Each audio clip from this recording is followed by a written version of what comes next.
अस्सलाम वालेकुम स्टूडेंट्स। आज हम लोगों का जो टॉपिक है वो है हम लोगों के पास RC and RL series circuit. Series का मतलब आपको पता है कि जब हम लोगों के पास दो कंपोनेंट्स ये एक एक एंड एक दूसरे से कनेक्टेड होता है उसको हम लोग सीरीज़ कम्बिनेशन कहते हैं। इस वक्त आप लोगों के सामने एक सर्किट मौजूद है। इस सर्किट में हम लोगों के पास बेटे एक एसी सप्लाई मौजूद है, एक कैपेसिटर है, एक रजिस्टर है। जो वोल्टेज हमारे कैपेसिटर के क्रॉस होता है हम उसको वीसी कहते हैं, जो हमारे रजिस्टर के क्रॉस है उसको हम वीआर कहते हैं।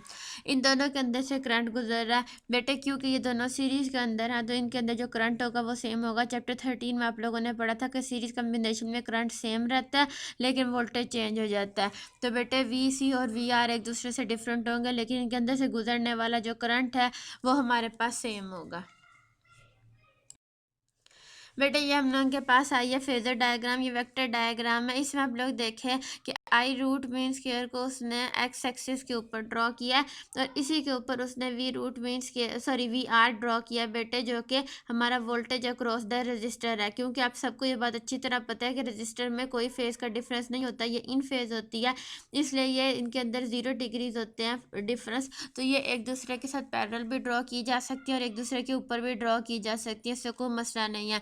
तो बेटे हम लोग के हॉरिजॉन्टल एक्सिस के ऊपर हमारा आई रूट मीन स्क्वायर मौजूद यानी हमारा करंट मौजूद है और करंट के साथ बेटे हम लोगों के पास जो सा हमारा वोल्टेज है वो मौजूद है जो कि रजिस्टर के अक्रॉस है।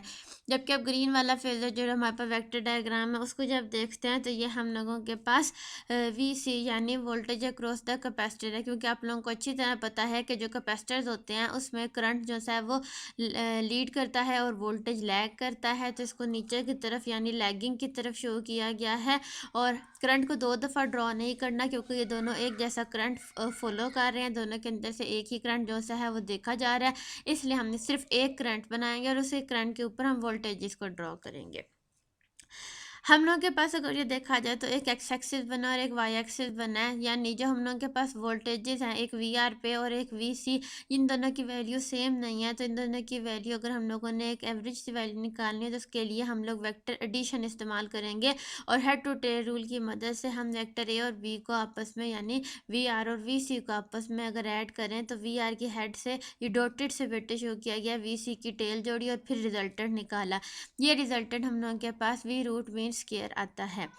अब बेटे अगर आप लोग इसको देखो तो ये एक राइट एंगल ट्रायंगल बन रही है। राइट एंगल ट्रायंगल के अंदर बेटे 3 साइड्स होती हैं और इस पर एक थ्योरम लग सकता है जो कि पाइथागोरस थ्योरम है, जो कि हमें बताता है कि हाइपोटेनस का square is equal to perpendicular का स्क्वायर प्लस बेस का स्क्वायर होता है। यही फार्मूला अप्लाई किया है और हमारे पास आ गया। क्योंकि बेटा हमने स्क्वायर नहीं लेनी थी, हमने एग्जैक्ट वैल्यू नहीं थी, तो हमने अंडर रूट ले लिया।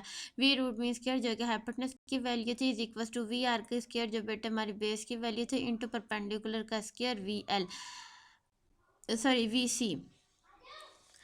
वी सी आ गया बेटे। अगर हम लोग अब इसको फर्दर सेकंड स्टेप में देखें तो जो हमारे पास वी रूट मीन स्क्वायर होता है वो मतलब V is equal to I R, तो हमने बेटे I root mean square into R किया। आई रूट मीन स्क्वायर इस वजह से बेटे क्योंकि ये एसी सर्किट्स हैं। और इसी तरीके से अगर हम लोग देखें तो वी एल जो है वो I root mean square into X C होता है और X C 1 over omega C होता है। हमने वो वैल्यूज पुट किया, उनका स्क्वायर लिया। अगर आप इन दोनों के अंदर देखें तो आई रूट मीन स्क्वायर कॉमन है, हमने उसको कॉमन ले लिया बेटे। जब हमने उसको कॉमन लिया तो हमारी ब्रैकेट में रह गया आर स्क्वायर प्लस 1/ओमेगा सी का स्क्वायर।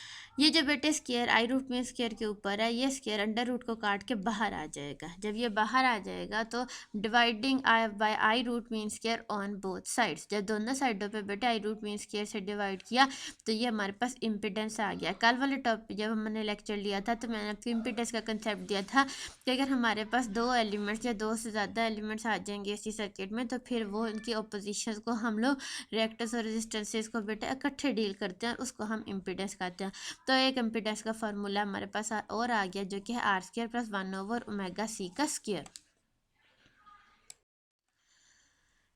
अब यहाँ पे बेटे हमें ये तो पता चल गया कि हमारी जो इम्पीडेंस है उसकी एक साइड आर होगी और एक साइड जो सी एक्स सी होगी, लेकिन ये कितने एंगल पे होंगी एक दूसरे के साथ, अब हमने वो देखना है।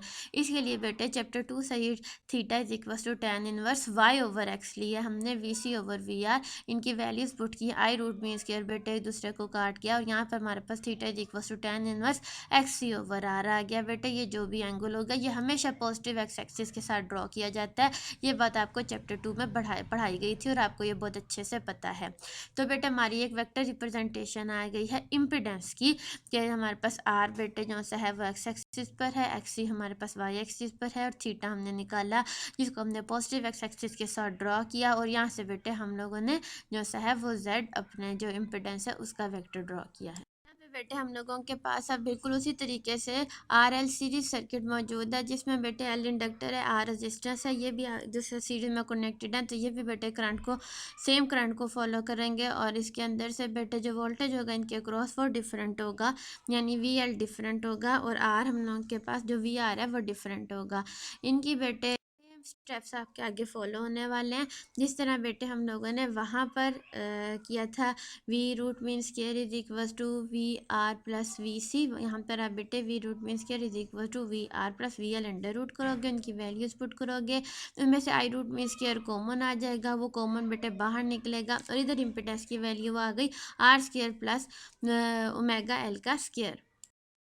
थीटा की वैल्यू उसी तरीके से निकाली जाएगी, Y theta is equal to tan inverse Y over X करके, इसमें से बेटे उसी तरह वैल्यूज पुट करके करंट को निकाल के एक्स एल ओवर आर इसकी वैल्यू आ गई।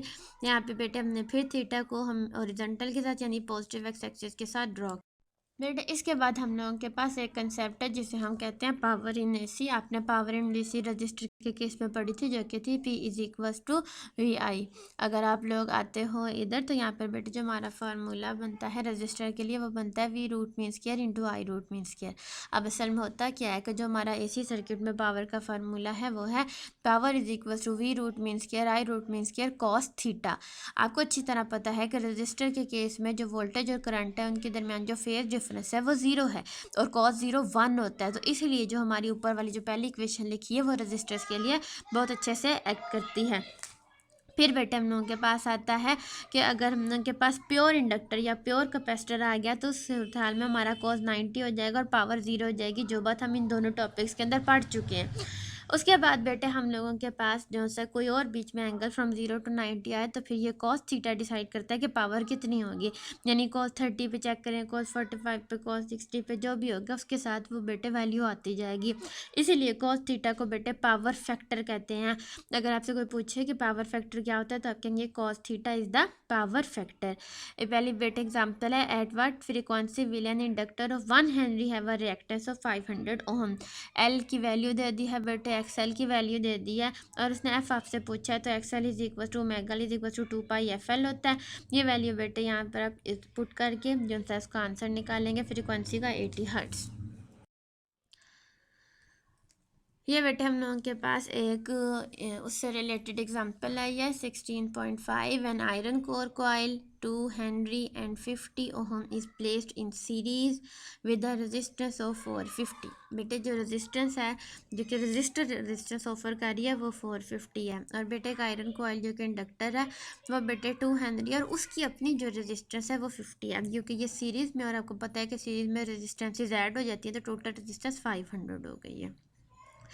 An AC supply of 100 volt, V root means कि 100 volt है, frequency 50 hertz is connected across the circuit. Find the current flowing in the coil. हमने वो करंट फाइंड करना है जो कॉइल के अंदर मौजूद है।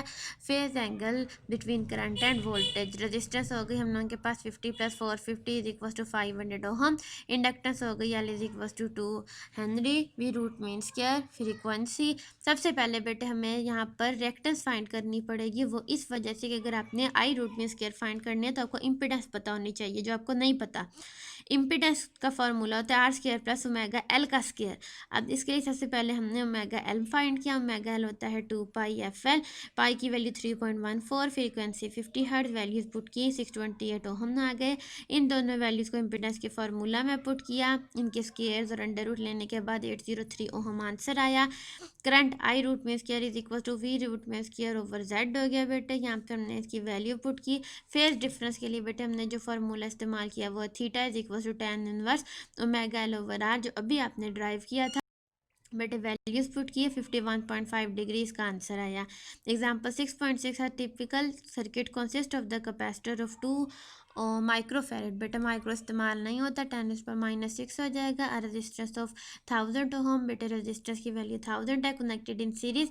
एंड ऑल्टरनेटिंग वोल्टेज है, तो बेटे जाहिर बात है V root mean square is equal to 12 volt and frequency is 50 hertz is applied. Find the current in the circuit, बेटे बिल्कुल पिछले की तरह यहाँ पर करंट फाइंड करना है। करंट के लिए बेटे हमें जाहिर बात है इंपीडेंस चाहिए होगी, इंपीडेंस के लिए हमें रिएक्टेंस ऑफ कैपेसिटर चाहिए होगी। सबसे पहले आप वो फाइंड करेंगे। X is equal to 1/2 pi F C, values put की, आपके पास बेटे रिएक्टेंस ऑफ कैपेसिटेंस आई। इंपीडेंस के लिए बेटे फार्मूला हमने वैल्यूज पुट की, इंपीडेंस आ गई, यहाँ से करंट आ गया। दूसरा सवाल उसका था कि मुझे पावर सप्लाई बताएं। बेटे हम लोगों के पास जो पावर है उसका फार्मूला होता है V root mean square I root mean square cos theta. अब थीटा नहीं है, बाकी तमाम चीज़ें मौजूद हैं। थीटा निकालने का फार्मूला आपको पता है। आप इसमें वैल्यूज़ पुट करोगे, आपके पास थीटा की वैल्यू आएगी और यहाँ से बच्चे आप लोगों के पास जो पावर है वो निकल आएगी।